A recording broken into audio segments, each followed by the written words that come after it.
In tonight's Kids in School report, students getting some words of warning. A teen paralyzed in a car crash is sharing her tragic story to help others. There's a program which teaches you to say no to dangerous things around you, like drugs, alcohol, guns, and speeding. And I would like to emphasize speeding. That was the cause of my accident. You should say yes to wearing your seatbelts in the cars. Study hard, stay in school, because dropping out won't get you anywhere. So on behalf of the students here at both schools, I'd like to present to you this plaque. 16-year-old Sabrina Cohen nearly died during an impromptu drag race one night 2 years ago. She thought she was getting a ride home from a party. Instead, the car rammed into a tree. Now, Sabrina is a prisoner of her own body, likely never to walk again. It just altered my life dramatically. She says to me, "Daddy, girls my age, they're learning how to drive a car. I'm learning how to drive an electric wheelchair now." Once a piano player and a swimmer at Miami Beach High, now a quadriplegic who may never walk again, an innocent victim of an impromptu drag race.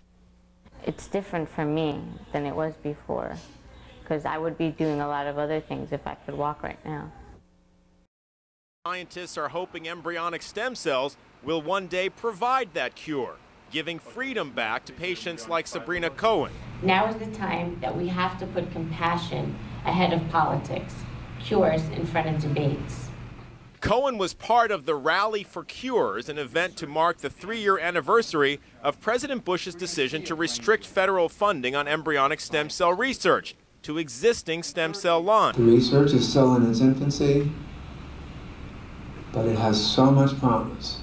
That the scientific community, the legal community, the political community come together. Politics is getting in the way of finding cures for diseases and injuries.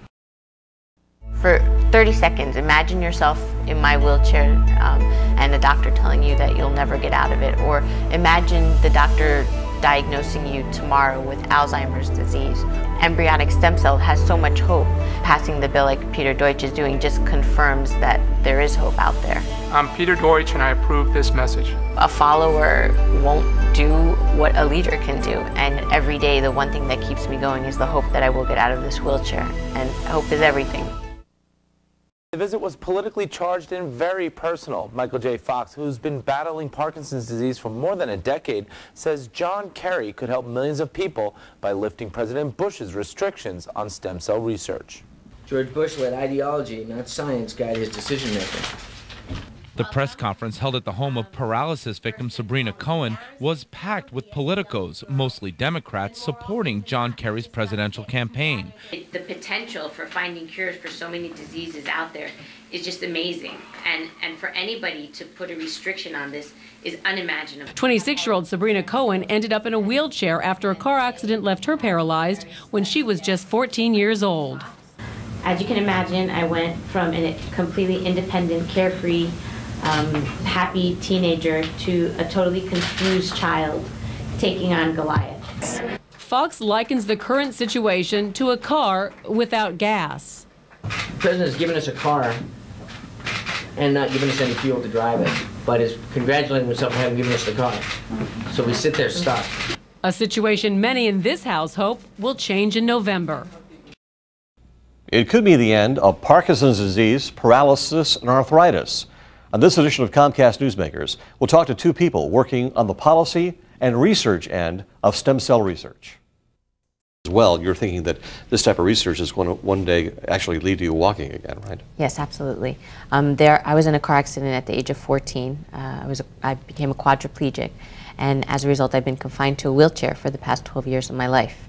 Currently, there are 128 million Americans that are suffering from spinal cord injuries, Parkinson's disease, diabetes, ALS, and MS, just to name a few, that could potentially benefit from embryonic stem cell research. Well, how do you feel about the moral issue? Well, you know, we live in a country where we're all entitled to our own religious beliefs, and unfortunately, religion is getting in the way, politics and ideology in the way of advancing scientific research. And truth of the matter is that 70% of the population is in favor of advancing embryonic stem cell research because the promise is there. There's so much potential. We need to be doing the research with optimal cell lines and to be working on existing cell lines that may have been contaminated, that are somewhat out of date, limits the way that this research can go forward.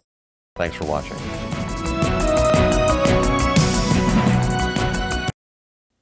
Miguel Arias and Sabrina Cohen, two people with spinal cord injuries who have very different points of view on the use of embryonic stem cells for research. Opponents are worried about preserving cells in a petri dish that have no potential. They're not going to become babies on their own. Sabrina Cohen has been a vocal advocate for the use of embryonic stem cells. She recently hosted a press conference with Michael J. Fox in her home. Right now there are over 400,000 leftover embryos in fertility clinics, frozen, that are eventually going to be discarded.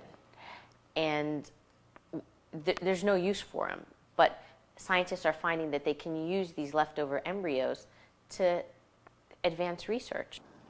I don't want to use another human being to get cured. If I have to stay in my chair forever, I will do it.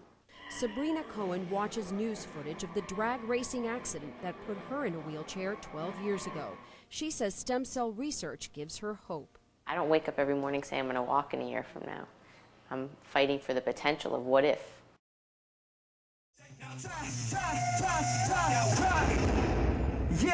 I'm meeting the MTV generation that I want to target and get them involved in this cause. And I just came up with the t-shirt line. And literally within a couple weeks, I came up with the slogans.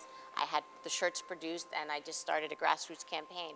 And when I saw the reaction that people liked it, I just kept going with it. And today I launched the line with the new designs and ready to go full force now. My favorite one is I'm sick of pricks, fight diabetes. And it's just so, it's like the boldest one there, but it just cracks people up. And you know, they are bold. The intent is not to offend anyone, but really put a message out there that's going to stop people in their tracks.